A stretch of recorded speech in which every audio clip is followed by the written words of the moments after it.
Hello guys! Hello para to sa lahat ng Capricorn. Welcome dito sa aking channel, Kapalaran 888. Welcome. Alamin natin Capricorn kung anong messages, vibration, gabay energy para sa inyo. This is general reading. Pwede kang makaresonate. Gamitin mo ang iyong intuition sa panunood.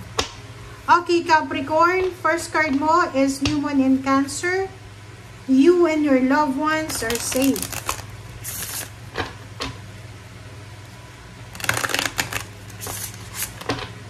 Okay, tingnan natin. Be in service. Wow, Capricorn. First card natin, you and your loved ones are safe. Atong barang to, sinasabi sa iyo Capricorn na ikaw daw and your loved ones are safe. Ikaw, ang pamilya mo, ang love life mo, safe na safe daw kayo.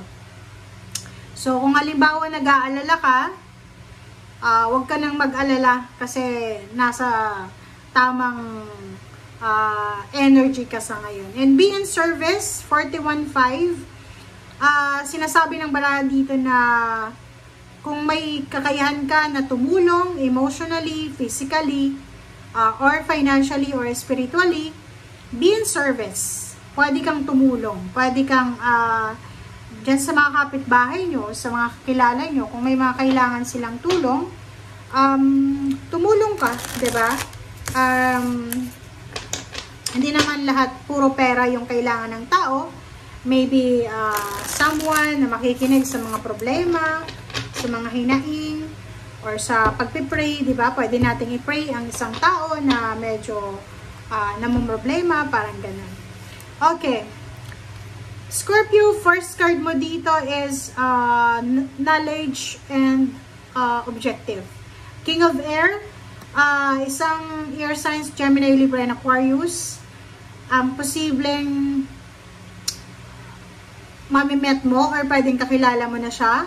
Pwedeng hinihingan mo siya ng pabor. Pwedeng, ang taong to ay pwedeng lalaki or babae, kapamilya, or kung sino man yan, pwedeng inuutangan mo siya.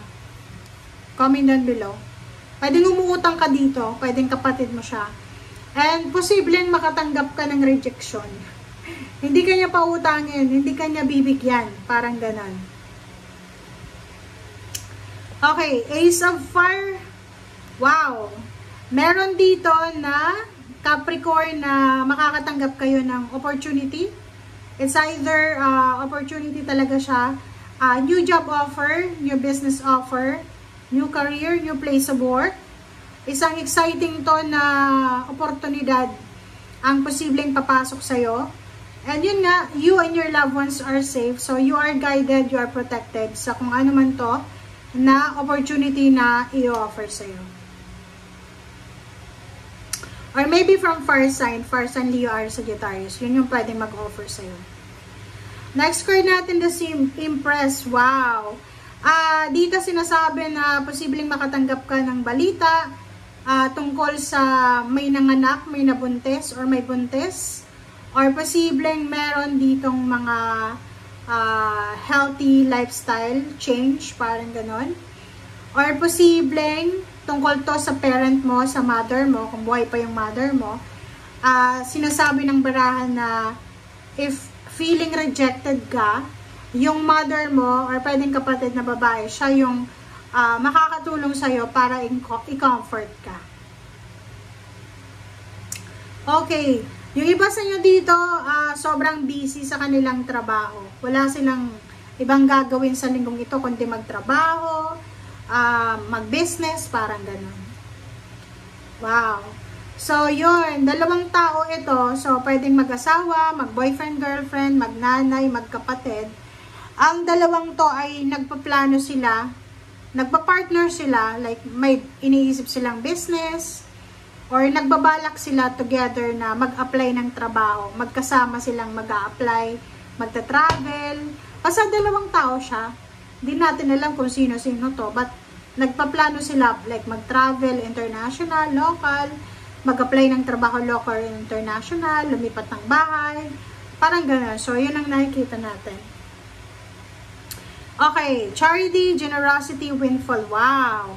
So, eto naman, sinasabi ng baraha, meron ditong mga Capricorn na posibleng makatanggap ka ng offer or posibleng yun, yung iba, for example, humingi ka ng pabor, umutang ka ng pera, tapos hindi ka napagbigyan. And dito sinasabi na huwag kang mag-alala kasi isang unexpected windfall of money, isang unexpected help from community, from someone, or from organization na pwedeng makatulong sa'yo, lalo na sa pera. So, pwedeng from government siya, 'di ba? So, sinasabi dito na posibleng makatanggap ka ng tulong, financial, na makakatulong sa'yo para sa mga pangangailangan mo ng pera. The World card, sinasabi ng baraha sa'yo dito na may Capricorn na posibleng nanay ka, or parent, or kung sino man ang taong ito, meron siyang ma-accomplish. Merong like graduation, end of contract, merong retirement, or tapos na yung pagbabayad niya sa mga utang niya, parang ganun. So, feeling accomplished, feeling complete, and maraming celebration na posibleng darating ngayong buwan na to. Especially if you're married to Taurus, maybe may Taurus yan, or kapamilya, na magse-celebrate ng mga birthdays, diba? The Moon card, sinasabi ng baraha, maraming kumbaga revelation sa linggong ito. Maraming katotohanan ang posibleng lalabas, yung mga itinatago ay lalabas na. Maraming sikreto ang posibleng mabubunyag. Kung ikaw ay may sikreto, mabubunyag na to. Okay? Relationship po, 'di ba? Parang sinasabi ng baraha diyan, talaga yung may mga third party diyan, nako, mag-iingat kayo. Ingat-ingat tayo, guys, kasi possible na may mga revelation dito ng mga third party. May relationship ditong hindi pa nabubunyag, ang posibleng mabunyag na. Okay, Justice. Sinasabi ng baraha sa'yo dito na posibleng may good news about wedding, 'di ba? May wedding anniversaries, monthsaries, contract signing, marriage contract. Pwedeng mag-asawa to na bibili ng bahay together. Pwedeng may, yun nga, birth of baby, parang ganun. So, salary increase, higher position, or kung ano man to na good karma ang posibleng darating sa'yo. Okay? Para to sa lahat ng mga Capricorn, ha. And sa ilalim mo, sinasabi na if you're waiting for money, from inheritance or from payments, payouts, bonuses, loan, or from anything na, or anyone, sinasabi ng baraha na kailangan mo maghintay sa linggong ito. Kasi, pwede yung iba rejected, pero yung iba, meron ditong tulong na paparating sa'yo. Okay?